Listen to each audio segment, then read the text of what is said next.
প্রিয়ন, কেমন আছো? আশা করি ভালো আছো। অ্যান্ড আমিও অনেক ভালো আছি।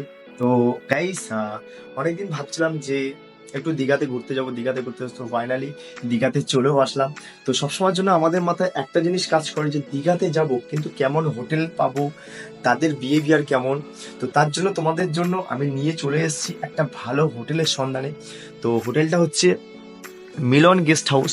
আর এই হোটেলের এই রুমটা আমরা বুক করেছি। তো এই রুমের ডেকোরেশনটা কেমন তোমরা কমেন্টে জানিও। তো এরপর চলে আসি ওয়াশরুম। তো ওয়াশরুমটা দেখো গাইস, কতটা সুন্দর অ্যান্ড ক্লিন। এই রুমের ডেকোরেশনটা শুধু একবার দেখো, অনেক সুন্দর। সত্যি বলতে গাইস, এরকম ধরনের লাক্সারি রুম এই হোটেলে প্রচুর অ্যাভেলেবেল রয়েছে। তোমরা চাইলেই বুকিং করতে পারো। আর এই রুমের বারান্দার ভিউটা শুধু দেখো, ওহ জাস্ট অসাম। চলো এবার আমি আমার রুমের ব্যালকনিটা তোমাদেরকে একবার দেখাই। গাইস, ব্যালকনিটা দেখো, ব্যালকনিটা এতটা সুন্দর ব্যালকনি, এখান থেকে তোমরা ফটো ভিডিও সবকিছু করতে পারবে।